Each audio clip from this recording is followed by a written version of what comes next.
Welcome to Sparta Market Outlook, your go-to source for the latest oil market trends, insights, and strategies.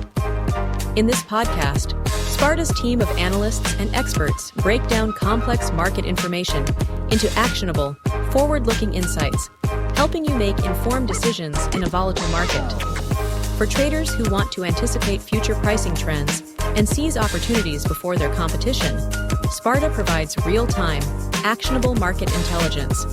For more information about Sparta or to book a demo, visit our website at spartacommodities.com. Now over to your host, Sparta co-founder and CEO, Felipe Elink Schuurman. Okay, welcome everyone to our first episode of Sparta Market Outlook in 2025. Happy New Year to everyone. I'm your host, Felipe Elink Schuurman, and today I'm joined by Neil. Hey Neil, how are you? Happy New Year. Happy New Year. Good to be back. Is it really good to be back, or you would have stayed on holiday? Well, I had 2 weeks. That's more than many can hope for. It was pretty good. 2 weeks. 2 weeks. We need to review that policy. 2 weeks off. Yeah. No, I actually took 2 weeks off, and I have to say it was fantastic. I really managed to switch off, and so full of energy for this year, and glad to be back as well. Phil as well. Phil, how are you? Happy New Year. Yeah, also doing well, thank you. And of course, James. James, how are you today? Happy New Year. Yeah, very well, thanks. Yeah, Happy New Year to you too. Also, batteries recharged, all good. Did you have a good time off? Yeah, lots of family, lots of food. And Lots a of great food. time. Yeah, you're doing this challenge, what is it? Tell me I'm more doing about High that Rocks challenge. Rotterdam on March 1st. Yeah, that's true. What is this challenge? It looks crazy. High Rocks is a bit like CrossFit, but without so much weights. So Okay. 8 kilometers of running and then interspersed with, burpees, sled pulls, that kind of Okay. stuff. I thought you were much more into weights.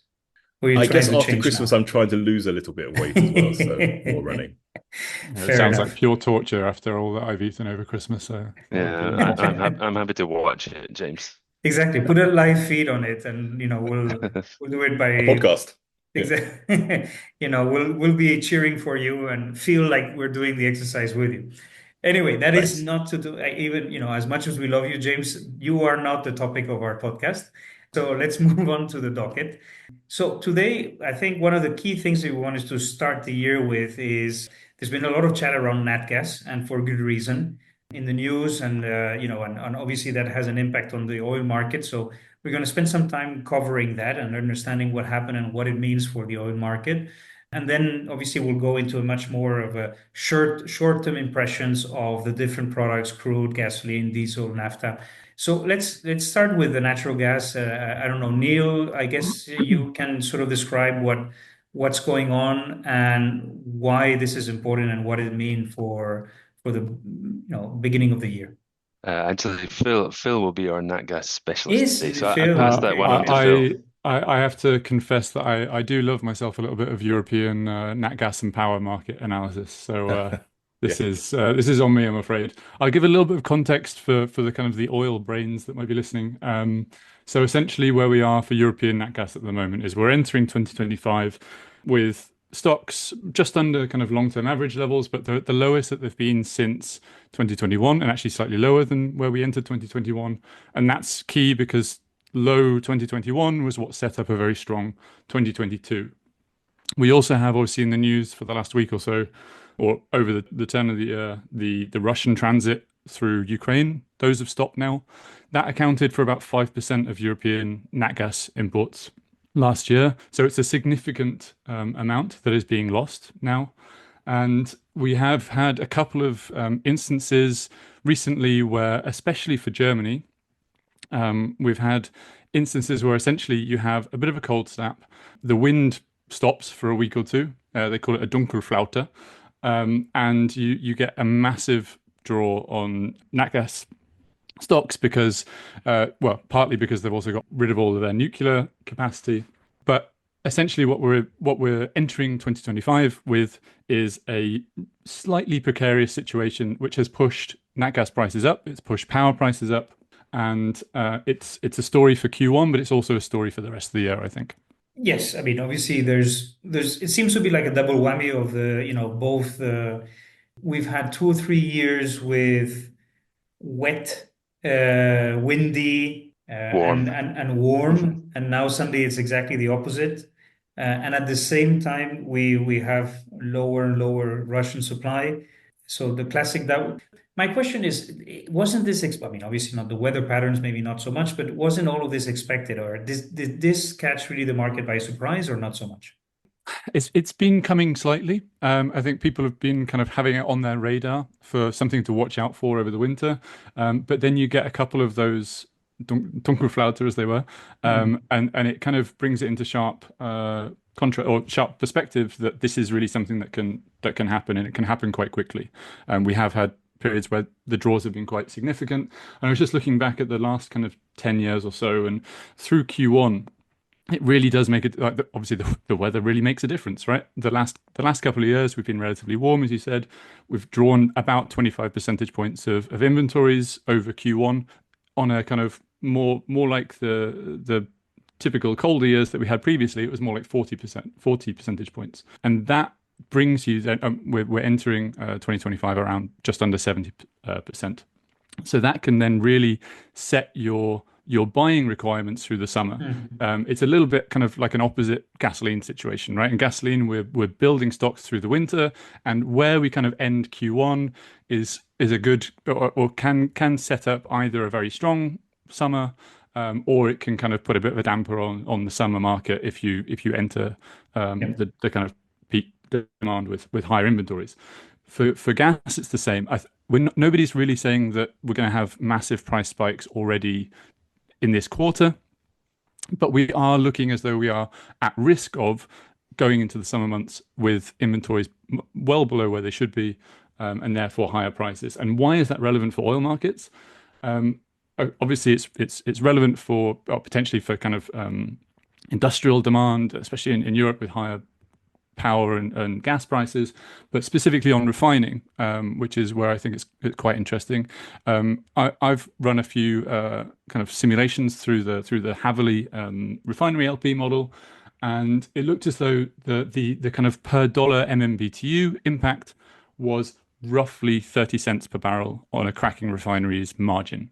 Okay. And let's say we're at $15 per MMBTU now. $5 was not uncommon until recently.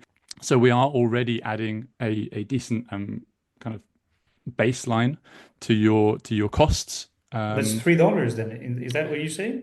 That would be $3. So it's kind of in that $2 to $4 range. It's important to add the caveat that obviously a refinery LP is not the actual situation for each individual refinery. Some refiners will be more impacted than others, but for those who are, and it's quite common to have your hydrogen generation units being fed by purchased natural gas rather than something that's internal. So for those refiners that are reliant on purchased natural gas, it is already a decent kind of change essentially versus a historical average TTF level.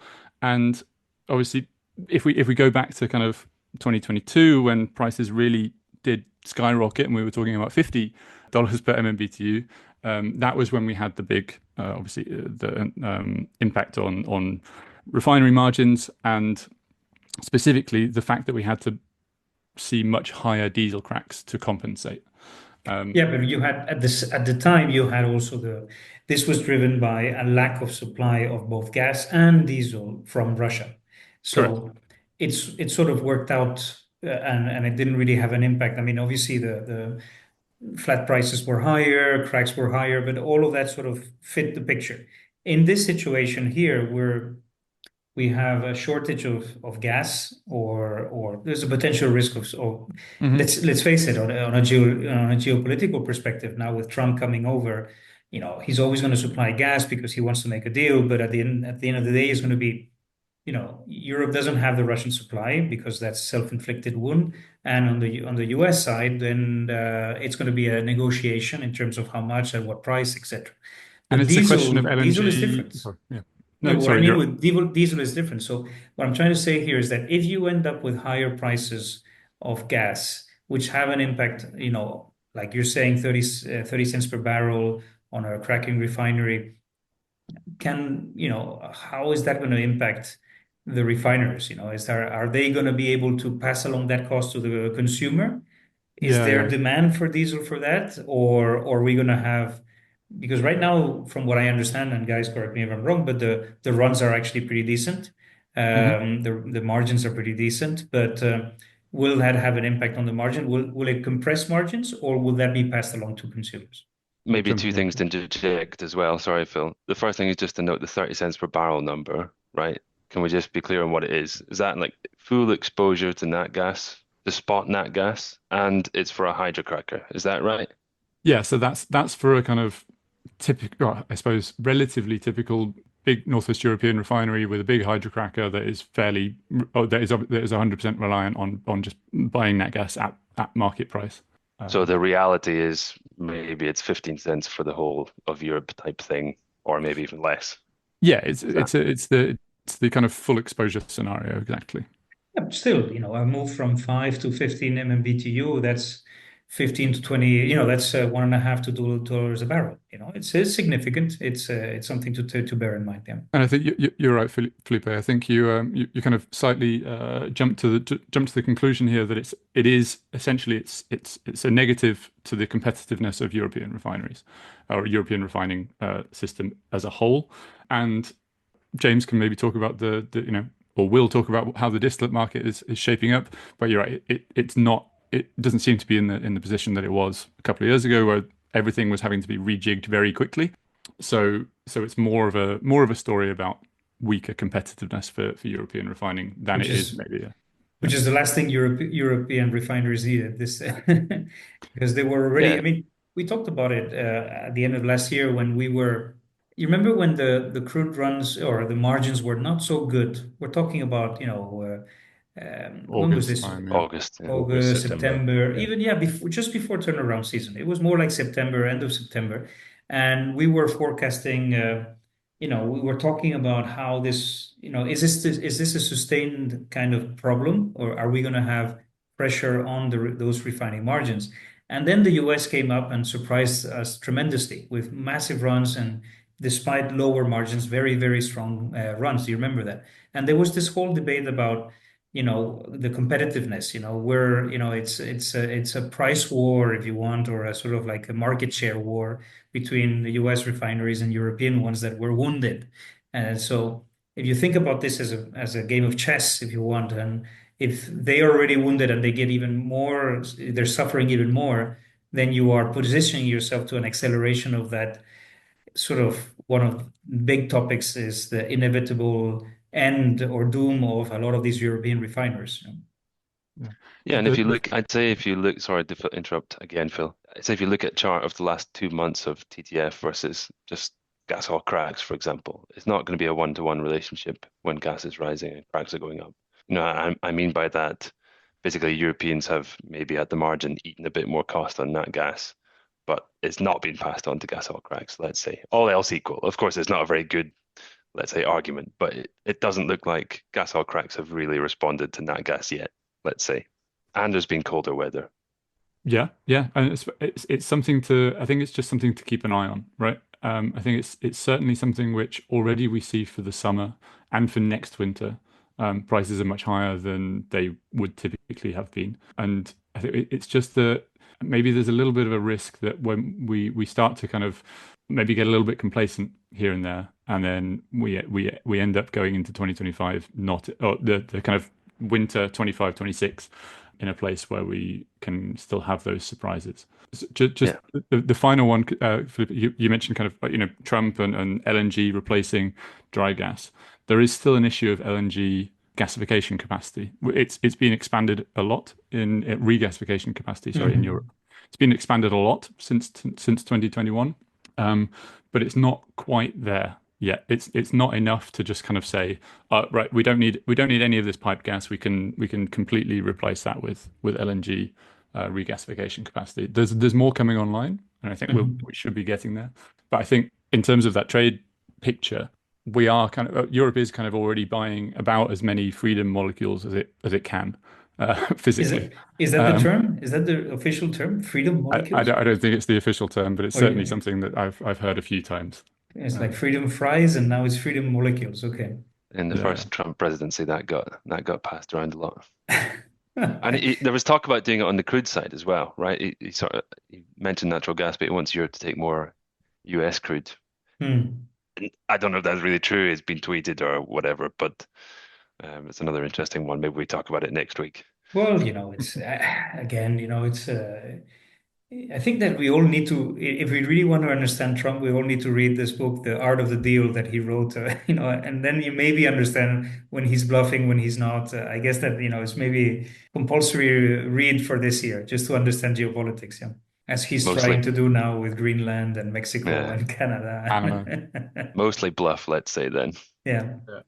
But anyway, so coming back to the topic. So what does this mean for oil? And so we've looked at the refining margins and the impact that it probably has.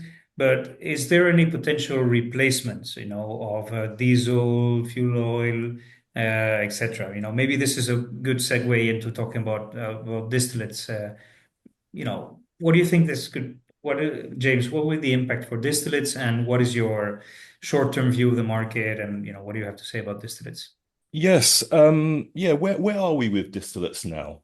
So we've seen diesel cracks and spreads globally gaining since the start of December, but I think as we discussed in the last podcast, maybe over the last fortnight or so, we've seen ice gas oil spreads flatten out a little bit, and actually ice gas oil's weakened relative to crude structure. So I think there's some indications that, well, definitely US crude runs are still quite strong, and most probably, judging by the limited upside we've seen in the ice gas oil spreads and cracks, despite closed arbs and low temperatures, probably European runs are pretty good now. And I think there's some signs as well from the Mid East, like in improving freight rates, that runs are improving there as well. We've seen real strength, I think, in East Asian diesel. So Singapore spreads have really gained over the last period of time. And heating oil spreads have kind of followed a little bit, but actually have kind of then followed ice gas oil the last day or two in kind of flattening out a little bit. But it must be said that the entire market remains in backwardation down the entire curve. And I think this has been spurred by, we've got approaching turnarounds in the US Gulf, we've got cold temperatures currently in the Atlantic Basin and the US Atlantic coast currently. And we've also got a bit of a predicted freeze coming in the US Gulf region. And historically, that's kind of had a negative effect on refining runs there. And we've also got continually low Chinese diesel exports as well. So where are we on the kind of like the paper arbs on diesel now? So we've got the HOGO continuing to widen, just as the gas oil east-west continues to narrow, reflecting that strength in East Asia we've talked about before as well. So I think moving into kind of February time, we should see a reduction into Europe of diesel imports. And we're already kind of seeing that a little bit. The US Gulf TA arb is marginally closed, but actually probably is workable for refiners. So we probably should be looking to see that close a little bit more over the next period of time. So I think really that's the kind of story that I've got now, really. We're like one of the approaching turnarounds in the US Gulf and globally in Q1. I've got kind of a moderately bullish view of diesel again and cracks, diesel spreads and cracks as we move further into Q1. But I guess there's a few, and some of the things that you spoke about earlier in the podcast, there's a few doubts about kind of diesel demand. We've got like a sluggish economy in the US and Europe. Can we We've really got say those it's high a runs. sluggish economy in the US? I mean, the US economy has actually been performing quite decently. Yeah, true. Yeah, not really reflected in its diesel demand, but yeah. I suppose it's maybe a distinction between the manufacturing sectors or the kind of diesel distillate consuming sectors of the economy versus the rest, maybe. Yeah, so I guess for those reasons, I've still kind of got like a bullish view in the kind of short to medium term for diesel. And I think it's important there to monitor those high runs we spoke about before in the US and Europe and the returning in the Mid East. And I think also the return of diesel exports, Russian diesel exports that we spoke about before is important as well. Now, on the jet side... Sorry, James, just very quickly before you move on to jet, because I've still got my kind of Natgas and high power prices hat on. Is there a risk that, I mean, obviously I'm mostly thinking about Germany here, and we spoke kind of previously that maybe cold weather is good for heating oil demand, but maybe high natural gas and power prices is not great for German kind of industrial output, and therefore kind of road diesel demand potentially.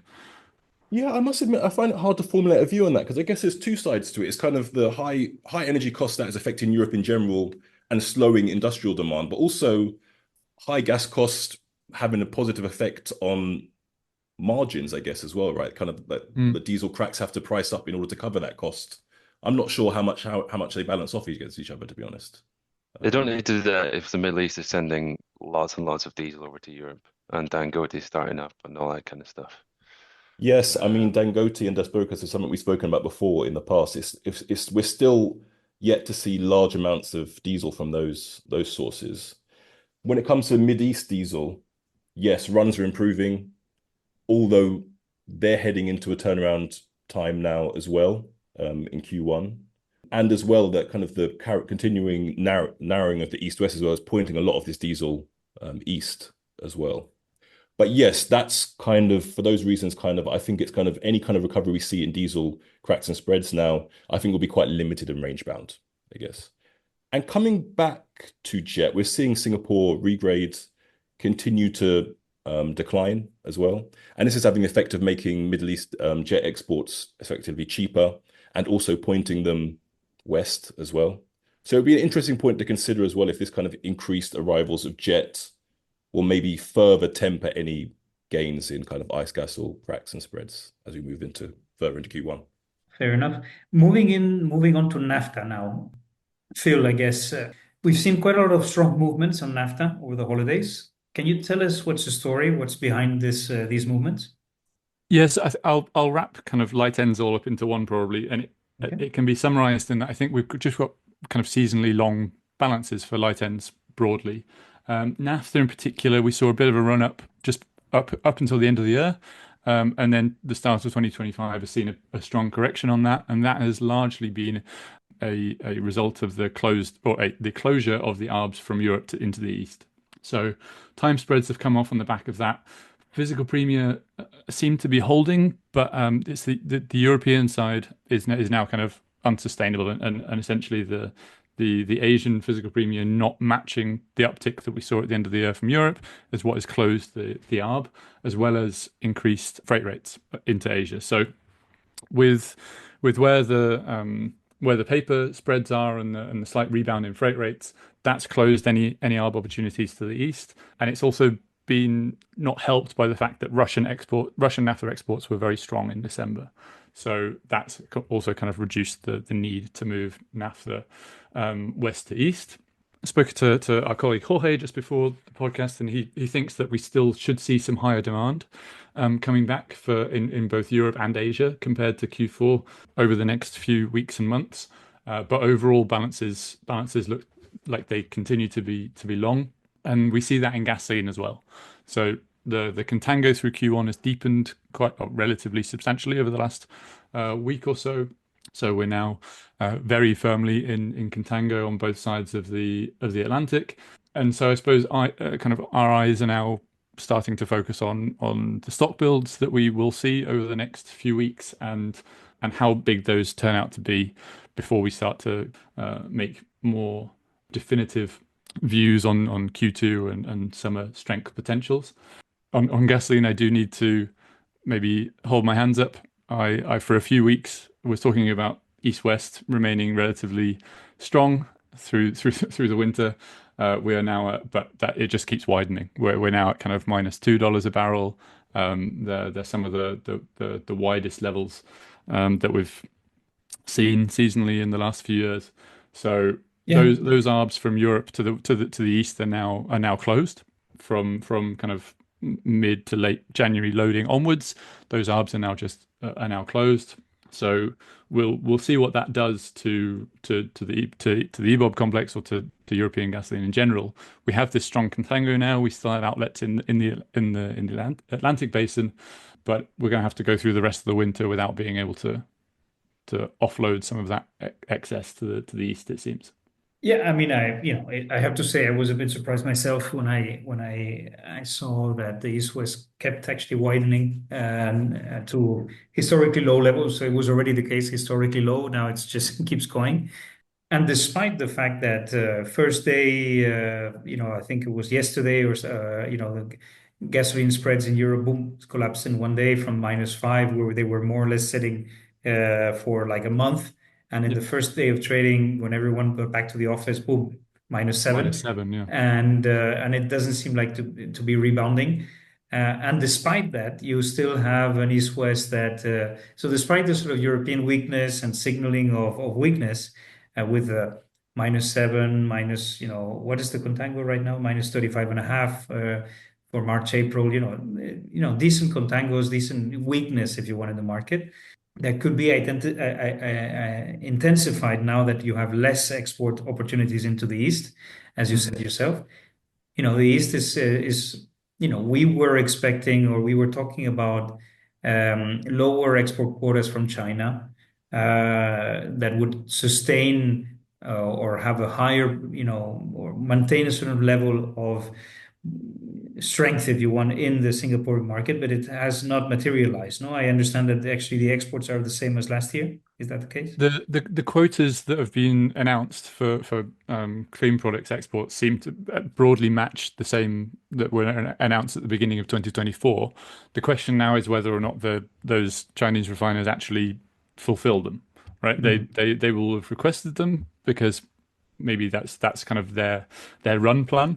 And then it's up to their export econs over the next few weeks and months as to whether or not that actually happens, whether that actually materializes.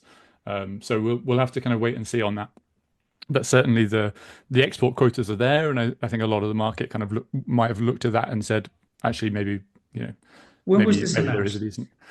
Just before Christmas, I think. Yeah, Because when we spoke to June, remember, like early December, the whole rationale or whole discussion was around the fact that the quotas were actually much lower, or the export, or no, it was not the quota, it was It was the rebate. the rebate. Yeah, that would indicate a lower export volumes. So the Exactly. quotas So are the same. So the question, hence your question about, are they going to take that hit or not? Yeah. yeah. Okay. Yeah. Sorry. Yeah, I'm just catching up here. Okay. But again, yeah, definitely surprising. But East-West keeps widening. And what can we say about the physical premium in terms of gasoline? Yeah, so How is that performing? Is that an indicator? it's kind of partly where I'm getting the idea that balances look to be relatively long. Obviously, aside from just the underlying contango, the premia are not particularly strong across the board. There seems to be a little bit of an exception for Reformat. Reformat premiums still look quite strong actually in Europe and in the US. But those obviously they follow the gas naphtha spread quite closely, and naphtha's weakness has meant that the gas naphtha has stayed quite wide. So we still have a decent Reformat premium, but other than that, they've all been kind of gradually coming off. So looking like we're in a position where you can quite comfortably put together whatever kind of grade it is that you're looking for at the moment, especially in Europe. Okay. So, yeah, pretty soft start of the year on gasoline. Not unusual, I suppose. Yeah, well, not unusual at all. I think that maybe we see a little rebound here and there, but it's still too early to say. As you said before, it's how much stock do we build during winter, and it's still too early to say, bearing in mind that we still have all the turnarounds coming up. What can we say about crude? Moving on to crude, Neil, time for you to shine. What can you tell us on crude? There's lots to say. So I guess just to note that in contrast to basically products, crude's a definite winner of the year so far. We're 8 days in.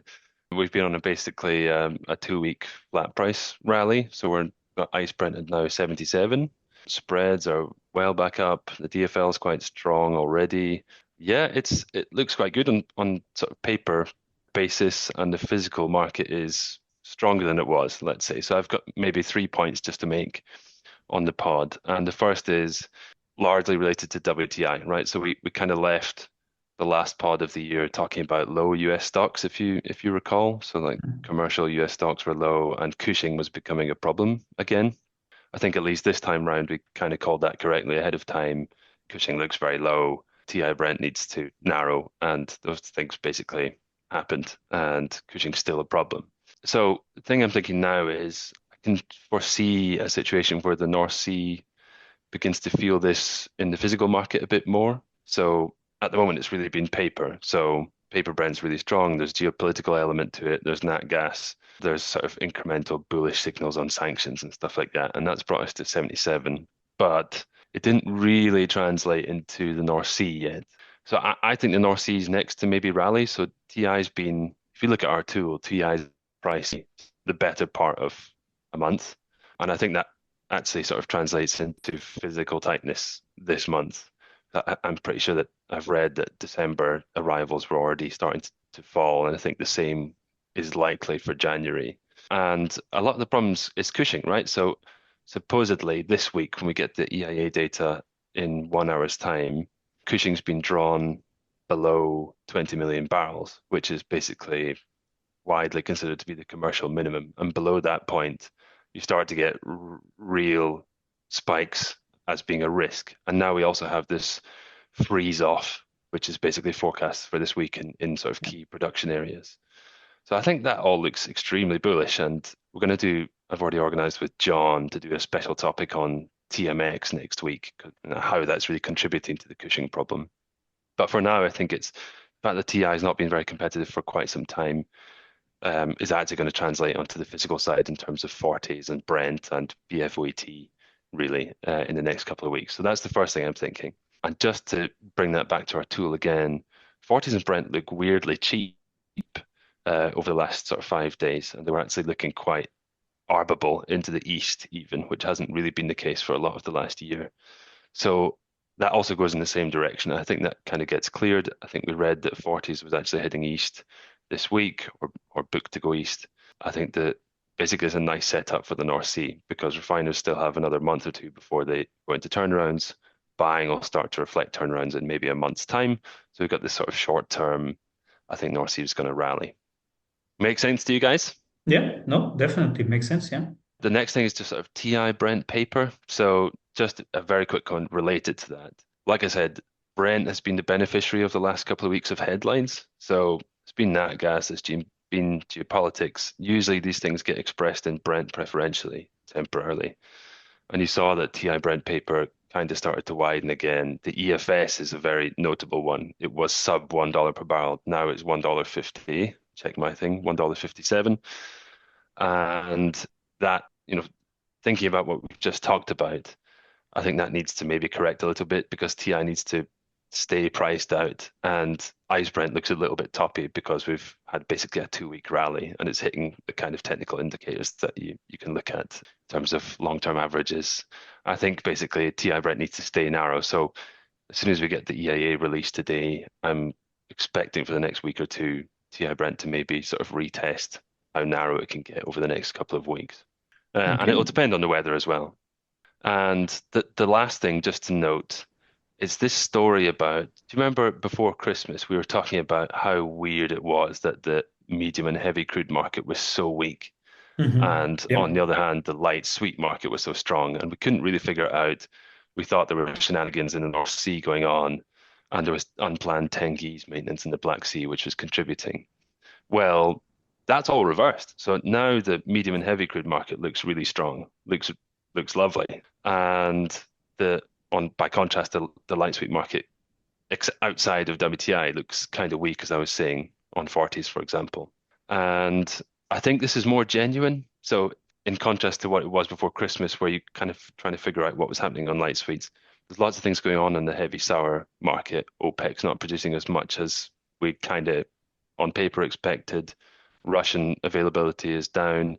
There's lots of talk about Iranian flows still being impacted by sanctions. So we don't have the numbers, of course, but there's still lots of basically anecdotal evidence that Iranian flows are under pressure. And you could see the evidence of that. The OSPs came out, so Arab Light was basically lifted beyond what structure would have dictated. Because, of course, the change in structure month to month is the main ingredient into the OSP direction. And that was because it was suddenly too cheap. And it still looks kind of cheap. So I think it's a genuine tightening in the medium and heavy crude market. And I think that's important because it sends, for me, a more genuine signal about the direction of the crude market over the next couple of months, let's say. And yeah, it also tends to do things like it lifts RB cons from the west, and that pulls up the whole market as well. Not right now because the EFS is doing something funny, I think. But generally speaking, I think this is all very bullish, and I think I stay bullish. And just a side note, there's some interesting news this week. So the port of Shandong Group basically came out and said it's going to ban US sanctioned vessels from operating its port network, which basically means Shandong is one of the main areas that takes Iranian, and so any vessel that is actually sanctioned, I mean, that doesn't, by far and away, that's not all vessels that are currently operating Yeah. with Iranian oil, but No, but it's a sign. It's a sign. it's It's a a leading sign, indicator. Yeah. right? And this week there was the US blacklisting of Costco and CNOOC. So I just think it goes in the same direction we've been talking about the last couple of months. It all looks very bullish to me. There's questions about what happens when Trump actually gets in and all that kind of stuff. That's 12 days time, by the way. So maybe we need to do a Trump special. But yeah, I think it all goes in the same direction. Okay. I still have my I still have my refiner hat on. It's all not sounding great. As a refiner, no. Yeah. Well, definitely, if you have a higher cost of production, higher crude runs or higher crude prices, a weak light end market, and okay, these distillates has room, but cautious room, as you said, James. Yes. Pretty much in line with 2024 in general. No, it's always like cautiously bullish. Range So Yeah. Margins still look good though, right? Margins look fine. yeah, I would margins say. look fine on against the benchmark, but it's just incrementally. If we continue to see the medium and the heavy crudes, price higher, then you start to take away some of that base load for some of the kind of more complex refiners. I don't know. Maybe I don't believe maybe it yet. We need to go lower on the benchmark basis for that to happen. Yeah. and we need to consider the up and coming turnarounds as well, the Also effect that true, it has on indeed. crude. Also true. Anyway, so to summarize, a short-term bullish ICE gas oil spreads with some sort of how do you summarize this, James? You're Yeah, cautiously well, I bullish. mean, last podcast we had the kind of call that we were kind of short-term bearish ice gas oil, and I think we've seen Yes. that manifest, Yes. and I guess perhaps oversold. Mm-hmm. So I'd be looking to get bullish now, and I guess there's some maybe, and I feel like a bit of a broken record, but it's kind of been always this all year gains, but with a caveat. But yeah, I mean, these high runs that we've spoken about are important to monitor. So how would you express this bullishness? Spreads, cracks, how would you express it? In ice gas oil spreads more than cracks, I would Spreads, yeah. say. Okay. Obviously, we've talked about on the North Sea light sweet rally in Jan, a further rally in WTI Brent in the short term, and obviously the elevated nat gas prices moving into Q2 and summer on restocking, which would have a knock-on effect on cracks. That's something to monitor and to see how can distillates follow, or who's going to take the pain? Is it going to be the refiners or the end consumer? That's something to keep an eye on.